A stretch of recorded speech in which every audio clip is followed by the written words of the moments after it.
अस्सलाम वालेकुम। Prime news पर एक बार फिर आपको खुश आमदीद।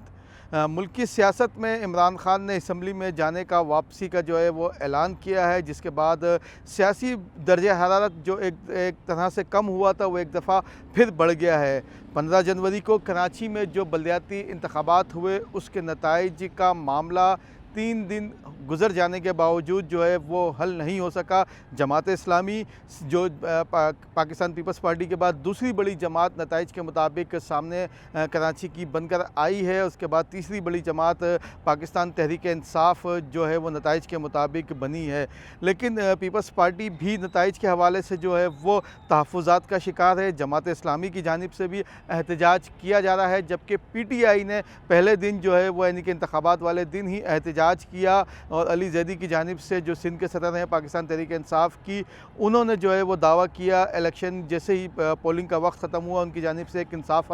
हाउस में एक प्रेस कॉन्फ्रेंस की गई और कहा गया कि कराची से 100 से ज़ायद नशस्तें तहरीक इंसाफ ने जीती हैं। लेकिन जब इलेक्शन कमीशन की जानिब से ताख़ीर का जो नतीजा ताख़ीर के बायस जारी किया गया उसमें तमाम तर चीज़ें जो है वो वाज़ेह हो चुकी थी। पीपल्स पार्टी पहली, जमात इस्लामी दूसरी और तहरीक इंसाफ जो है वो तीसरी जमात बनकर सामने आई। कराची में पाकिस्तान पीपल्स पार्टी को सबसे ज़्यादा उम्मीदें थी कि उसकी जानिब से जो तरक्याती काम गुज़िश्ता 2 साल के दौरान करवाए गए, मुर्तज़ा वहाब जो एडमिनिस्ट्रेटर बने उनकी जानिब से जो मुहिम चलाई गई उसके बाद उनको ये अंदाज़ा था पीपल्स पार्टी को कि ज़िला वस्ती और ज़िला शर्क़ी से जो है वो ज़्यादा सीटें उनको हासिल हो सकेंगी। इसके साथ साथ पाकिस्तान तहरीक इंसाफ को भी ये यकीन था कि इमरान खान की मकबूलियत और इमरान खान का जो फ़ैन क्लब है वो पाकिस्तान तहरीक इंसाफ को कराची में एक बार फिर जो है वो कामयाब करेगा। लेकिन सबके अंदाज़े गलत निकले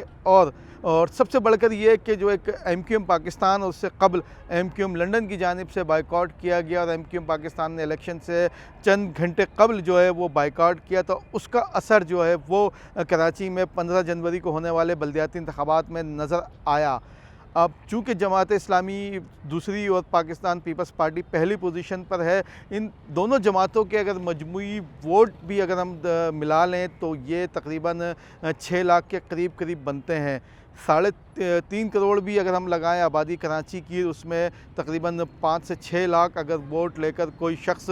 कराची का मेयर बनता है तो अंदाज़ा किया जा सकता है कि उसका मैंडेट क्या है। अच्छा, हम इलेक्शन के हवाले से इलेक्शन के नताइज पर सब लोग बात कर रहे हैं कि उसको मैनेज करने की कोशिश की गई। जमात इस्लामी की जानिब से सबसे बड़ा इल्ज़ाम आयद किया गया कि पाकिस्तान पीपल्स पार्टी की जानिब से इसको जो है वो इलेक्शन के नताइज को अपने हक़ में किया गया। लेकिन इस पर हम बात नहीं करेंगे, हम बात करेंगे कि इलेक्शन वाले दिन क्या क्या हुआ। अगर पाकिस्तान पीपल्स पार्टी को ज़िला वस्ती और शर्क़ी से उम्मीद थी कि वो ज़्यादा नशस्तें हासिल करेंगी, तो ये बात हम कह सकते हैं कि डॉक्टर आसिम और ख़ास तौर पर जो मुजाहिद कॉलोनी का ऑपरेशन था ज़िला वस्ती में, उसकी वजह से पाकिस्तान पीपल्स पार्टी को बड़ा धचका लगा। वरना MQM के बाइकआउट के बाद तवक्का थी कि पाकिस्तान पीपल्स पार्टी ज़िला वस्ती से 3 के बजाय कम से कम 10 के करीब सीटें जो है वो हासिल कर सकती थी। लेकिन मुजाहिद कॉलोनी ऑपरेशन, इसके साथ साथ KDA का लंडी कोतल ऑपरेशन, लंडी कोतल चौरंगी पर जो एक बड़ी आबादी थी, दुकानें थी, उसको मिसमार करने का ऑपरेशन, इसी तरह पावर हाउस चौरंगी के करीब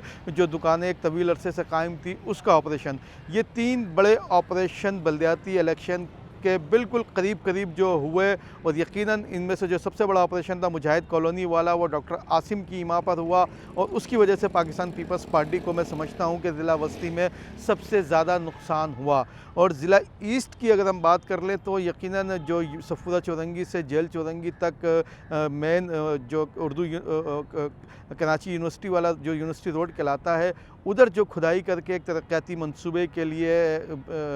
ट्रांसपोर्ट के उसके लिए जो किया गया, वो भी पाकिस्तान पीपल्स पार्टी के लिए जो है वो नुकसान का बाइस बना, क्योंकि शहरियों को शदीद मुश्किलात का सामना रहा इस तमाम तर सूरत हाल में। यकीनन कराची के लिए कि बड़ा मंसूबा है, ख़ास तौर पर जो ज़िला शर्क़ी की आवाम है, गुलशन इकबाल, गुलिस्तान जौहर, सफूरा चौरंगी, इन इलाकों की जो आवाम है उसके लिए ये ट्रांसपोर्ट का सबसे अहम मंसूबा है। लेकिन शायद इसकी टाइमिंग जो है वो पाकिस्तान पीपल्स पार्टी के लिए अच्छी नहीं रही। अच्छा, इसके साथ साथ इलेक्शन के हवाले से जो हमने देखा कि इलेक्शन जो जो 15 जनवरी को हुए, उसके बाद जो 13 जनवरी को MQM पाकिस्तान और पाकिस्तान पीपल्स पार्टी के राब्ते हुए इलेक्शन को मुलतवी कराने के लिए जो एक नोटिफिकेशन निकला, जिसकी बात फ़ारूक नसीम जो साबिक सेनेटर हैं और साबिक वफाकी वज़ीर क़ानून हैं, उन्होंने MQM के मरकज़ पर प्रेस कॉन्फ्रेंस की और 10A का हवाला दिया और कहा कि इस हवाले के इस शिक के तहत जो है वो इलेक्शन कमीशन को ये इलेक्शन मनसूख कर देना चाहिए, क्योंकि पाकिस्तान पीपल्स पार्टी यानी कि सिंध हुकूमत ने हल्का बंदियाँ जो है वो जो मौजूदा हल्का बंदियाँ हैं उसको मनसूख कर दिया है। तो ये एक सबसे बड़ा सवाल पैदा होता है कि जो हल्का बंदियाँ मनसूख हो चुकी हैं उस हल्का बंदियों के तहत इलेक्शन का होना,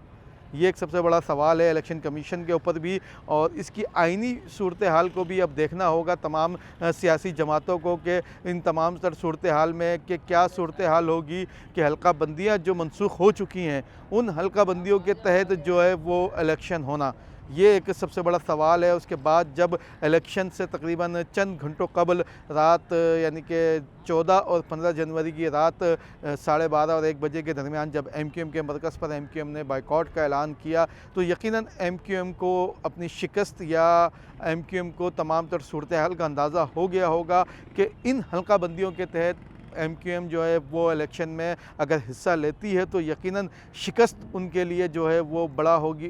मुक़द्दर होगी उनकी। और ख़ास तौर पर जब MQM लंदन यानी कि अल्ताफ़ हुसैन की जानिब से बाइकॉट का ऐलान किया जा चुका हो, तो उसके बाद आवाम को निकालना और एक ऐसी पार्टी के लिए आवाम को निकालना कि जिसका पाक सरज़मीन पार्टी के साथ कुछ दिन कबल ही जो है वो इल्हाक़ हुआ हो, मर्जद हुआ हो, और उसके बाद आवाम में यकीनन सूरत जाना और उसके बाद कैंपेन जो है वो ना चलाई गई हो MQM पाकिस्तान की जानिब से, ये तमाम तर अवामिल थे जिसके बाद MQM ने यकीनन सोचा होगा बाइकॉट का। तो जैसा कि मैंने पहले भी कहा कि 3 करोड़ की आबादी वाले शहर में 6 लाख वोटर्स का निकलना और मजमूई तौर पर जो है वो इतने बड़े आबादी वाले शहर में 6 लाख का मैंडेट लेकर कोई भी जमात अगर मेयर बनाती है तो यकीनन एक सवालिया निशान होगा। तो MQM पाकिस्तान का बाइकॉट कामयाब हुआ या MQM लंदन का बाइकॉट कामयाब हुआ, ये तो कराची वाले बखूबी जानते हैं और सियासी सूरत हाल को समझने वाले भी जानते हैं कि INA 245 में किसका बाइकॉट कामयाब हुआ, INA 239 में किसका बाइकॉट कामयाब हुआ। तो यकीनन जो कराची में MQM बानी हैं अल्ताफ़ हुसैन, नशिस्तें हासिल की हैं, ज़िला शर्क़ी से जमात इस्लामी ने नशिस्तें हासिल की हैं, तो यकीनन एक ये कराची की सियासत में तब्दीली तो है, लेकिन इस तब्दीली को उस वक्त तब्दीली माना जाएगा जब अगर MQM पाकिस्तान भी इलेक्शन में हिस्सा लेती और अगर MQM लंदन भी इलेक्शन में हिस्सा लेती है, MQM लंदन ना लेती, MQM पाकिस्तान भी अगर इलेक्शन में हिस्सा लेती और जमात इस्लामी इसी तरीके से जो है वो इलेक्शन में कामयाबी हासिल करती, तो यकीनन ये कराची की सियासत में एक बड़ी तब्दीली मानी जाती। लेकिन कराची की जो दावेदार जमातें हैं उनकी जानिब से बाइकॉट के बाद जमात इस्लामी का नशिस्त हासिल करना, इसको जो है वो कराची में तब्दीली की लहर नहीं जो है वो करार दिया जा सकता है। इसके साथ साथ एक और चीज़ नोट करने की है कि जमात इस्लामी ने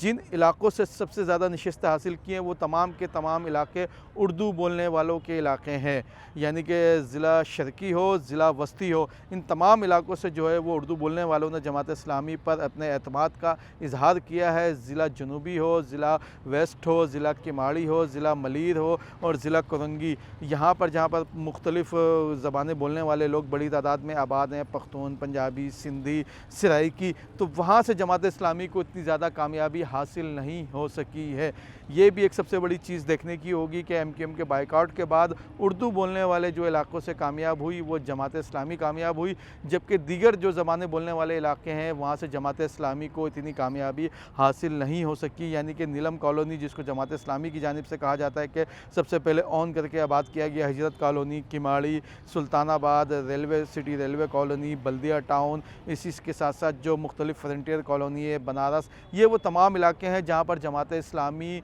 हमेशा दावा करती आई है कि उनका वोट बैंक या उनका असर रसूख सबसे ज़्यादा है। लेकिन इन इलाकों से जो है वो जमात इस्लामी के उम्मीदवार इतनी ज़्यादा तादाद में कामयाब नहीं हो सके जितनी बड़ी तादाद में जो है वो ज़िला वस्ती और ज़िला शर्क़ी से हो सके हैं। तो यकीनन ये तब्दीली का जो लोग दावा करते हैं तो उन तब्दीली के साथ साथ ज़मीनी हक़ाइक़ को भी मद्देनज़र रखना चाहिए कि अगर MQM पाकिस्तान या MQM लंदन का बाइकॉट नहीं होता, उस सूरत में अगर जमात इस्लामी इतनी बड़ी कामयाबी हासिल करती तो यकीनन हम ये समझते कि तब्दीली कराची में आ चुकी है। और फिर यकीनन तब्दीली का जो नारा लेकर पाकिस्तान तहरीक इंसाफ 2018 में कराची से कामयाब हुई थी, तो अब जो बल्दियाती इंतखाबात में उनका हशर हुआ है, उनके मेयर के उम्मीदवार खुर्रमशेर ज़मान वो तक अपनी यूसी से जो है वो शिकस्त खा चुके हैं। तो यकीनन इसके पीछे भी बड़े अवामिल हैं, किस तरीके से शिकस्त हुई कुछ हक़ाइक़ हम भी जानते हैं, किस तरीके से जो है वो इलेक्शन के नताइज को मैनेज करके पीटीआई को यकीनन हम ये तो नहीं कह सकते कि बहुत ज़्यादा नशस्तों से जो है वो उनको महरूम किया गया, लेकिन कुछ नशस्तें ऐसी हैं, 10 से 15 नशस्तें तो हम कह सकते हैं जहाँ पर पीटीआई को उनके जो लोगों ने उन पर एतमाद का इजहार किया था वहाँ से उनको जीतने नहीं दिया। तो बहुत से हक़ाइक़ हैं बल्दियाती इलेक्शन के हवाले से, आइंदा भी हम उन पर बात करेंगे। अब तक के लिए इतना ही। चैनल को लाइक और सब्सक्राइब लाजमी कीजिएगा। अल्लाह हाफ़िज़।